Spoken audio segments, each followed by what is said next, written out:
Terima kasih Anda masih menyaksikan iNews Malam. Direktur Jenderal Bea Cukai Ahmad Dedi lari sekuat tenaga saat dicecar awak media usai diperiksa KPK. Dedi adalah salah satu saksi terkait kasus dugaan suap importasi barang di Dirjen Bea Cukai senilai 61 miliar rupiah. Pak, kemana Pak? Hei Pak! Pak, kemana Pak? Hei Pak! Komisi Pemberantasan Korupsi jadwalkan pemeriksaan sejumlah saksi terkait kasus dugaan suap importasi barang di Dirjen Bea Cukai senilai 61 miliar rupiah. Salah satu yang diperiksa Ahmad Dedi selaku PNS Bea Cukai. Selesai pemeriksaan, Dedi memilih lari saat meninggalkan gedung Merah Putih KPK. Dedi lari sekuat tenaga untuk menghindari awak media yang mencoba menginformasi materi pemeriksaannya. Dedi terus lari hingga jalan umum depan gedung Merah Putih KPK meski berlawanan arah dengan kendaraan bermotor yang melintas. Berarti Ahmad Dedi diduga menerima aliran uang?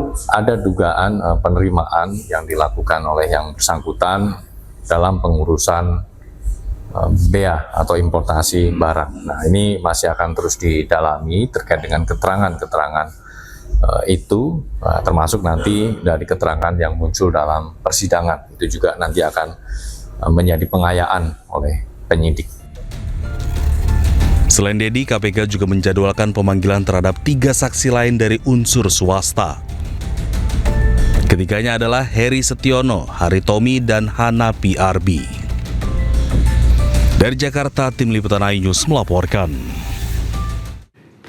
Menteri Keuangan Purbaya Yudi Sadewa menjelaskan belum akan menonaktifkan Dirjen Bea Cukai Jaka Budi Utama. Meski namanya muncul dalam surat dakwaan dugaan tindak pidana korupsi ekspor impor barang di Direktorat Jenderal Bea dan Cukai Kementerian Keuangan. Purbaya menunggu kejelasan proses hukum sebelum mengambil langkah lebih lanjut. Kita lihat proses hukumnya seperti apa.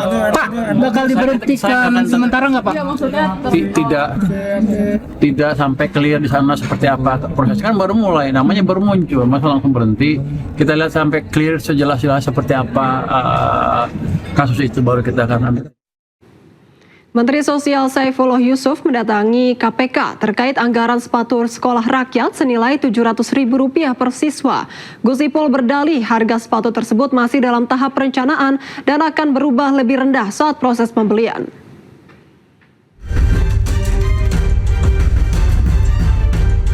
Gerah dengan sorotan publik terkait pengadaan sepatu untuk siswa sekolah rakyat senilai Rp700.000 per orang atau Rp27,54 miliar, Menteri Sosial Saifullah Yusuf akhirnya mendatangi KPK. Gus Ipul mengaku kedatangannya ke KPK untuk menjelaskan awal mula munculnya angka Rp27,54 miliar. Politisi PKB itu membantah angka Rp700.000 per siswa merupakan harga final, melainkan harga perencanaan. Gus Ipul bahkan menyebut kelak saat pembelian terjadi, harga pembelian akan jauh lebih murah dibandingkan harga perencanaan. Biasa di dalam proses pengadaan itu kan diawali dengan penganggaran ya. Pada saat penganggaran ada mekanisme, ada melihat harga pasar, ada konsultasi ke ahli dan lain sebagainya dalam rangka untuk menentukan harga perencanaan. Biasanya ini nggak selalu, saya nggak tahu detailnya, biasanya itu harganya lebih murah daripada harga perkiraan sendiri. Sebelum Gus Ipul bertandang ke KPK, Kemensos sempat menjadi sorotan publik lantaran menganggarkan dana sebesar Rp700.000 untuk pembelian sepatu sekolah. Paket bernama sepatu sekolah perlengkapan siswa itu dibutuhkan bagi 39.000 lebih siswa sekolah rakyat. Yang artinya Kemensos menggelontorkan dana hingga Rp27,54 miliar hanya untuk sepatu. Coba yang lihat tadi yang hitam pendek. Setelah ramai jadi pembicaraan, Kemensos langsung menjelaskan jika anggaran Rp700.000 itu bukan untuk satu pasang sepatu, melainkan 3 pasang sepatu, baik untuk siswa maupun untuk guru di sekolah rakyat. Tim Liputan iNews melaporkan. Presiden Filipina Ferdinand Marcos Jr. mengumumkan ASEAN akan mengadopsi deklarasi kerjasama maritim di tengah krisis Timur Tengah. Hal tersebut disampaikan pada KTT ASEAN ke-48 di Cebu, Filipina. Di tengah krisis Timur Tengah dan blokade Selat Hormuz yang sedang berlangsung, ASEAN akan mengadopsi deklarasi kerjasama maritim untuk mengamankan perdagangan di laut. Hal tersebut disampaikan oleh Presiden Filipina Ferdinand Marcos Jr. pada KTT ASEAN ke-48 di Cebu, Filipina pada hari Jumat. Filipina juga mengusulkan untuk mendirikan pusat maritim ASEAN yang akan berfungsi sebagai platform penting untuk kerjasama maritim dalam koordinasi dengan ASEAN. For agricultural inputs, food and basic commodities. Pemirsa, sebuah rumah mewah 4 lantai yang berada di perumahan elit Tanjung Barat Indah, Jagakarsa, Jakarta Selatan terbakar pada Jumat pagi. Dalam peristiwa ini, pemilik rumah sekaligus anggota BPK Hairul Saleh meninggal dunia usai diduga terjebak di lantai 4 rumahnya.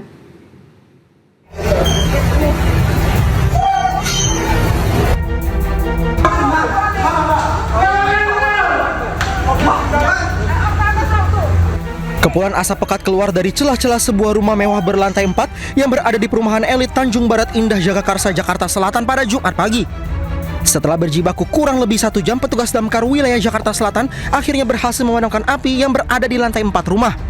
Menurut keterangan penjaga rumah, belum diketahui pasti apa penyebab dari kebakaran ini. Api muncul dari lantai 4 rumah yang merupakan ruang kerja. Dalam peristiwa ini, pemilik rumah sekaligus anggota BPK Hairul Saleh meninggal dunia usai diduga terjebak di lantai 4 rumah yang diduga sebagai titik awal kebakaran. Apa Pak? Lantai 4 nih, ruangan. Ruangan apa Pak kalau ini Pak? Ini ruangan kerja. Oh, ruangan kerja di lantai 4. Untuk posisi emang lagi ada orang, emang bapak sama ada rekan bapak lagi ada yang dikerjain. Oh. Petugas kepolisian yang berada di lokasi langsung melakukan olah tempat kejadian perkara untuk mengetahui penyebab pasti dari kebakaran itu. Dari Jakarta, Rizky Falufi, iNews melaporkan. Selidiki penyebab kebakaran, polisi gelar olah TKP di rumah anggota BPK RI Hairul Saleh di Tanjung Barat, Jagakarsa, Jakarta Selatan. Akibat peristiwa ini, Hairul Saleh meninggal dunia, diduga terjebak di lantai 4 rumah yang menjadi titik terjadinya kebakaran. Dan pemirsa, saya sudah kebersamaan kita dalam iNews malam hari ini. Temukan informasi-informasi terbaru lainnya di www.inews.id. Cuplikan tayangan berita iNews dapat Anda saksikan di kanal YouTube @official iNews.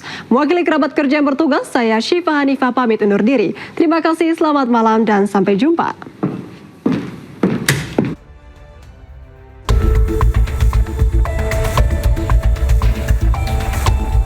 Polisi menggelar olah TKP di rumah anggota BPK RI Hairul Saleh.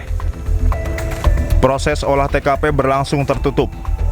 Polisi mengumpulkan barang bukti dan memeriksa 3 saksi. Dari hasil pemeriksaan sementara, kebakaran terjadi di area ruang kerja Hairul Saleh yang berada di lantai 4 rumah. Saat kejadian, Hairul Saleh tidak sendiri, korban bersama dengan 3 asisten rumah tangganya di lantai 4. Nah, itu masih kita mintai keterangan dari asisten rumah tangga, saksi-saksi. Keterangan tersebut kita kumpulkan, kita cari persesuaian dengan alat bukti yang ada di lokasi. Kondisi yang terbakar berapa persen Pak? Sementara 80-an lah ya, atas ya, lantai atas ya, atas ruang kerja beliau ya. 80% lah. Ya, di ruang kerja beliau kalau bawah. Sebelumnya, peristiwa kebakaran melanda rumah anggota BPK RI Hairul Saleh di Jalan Teratai, Tanjung Barat, Jagakarsa, Jakarta Selatan. Dari Jakarta, Rizky Falufi, iNews melaporkan.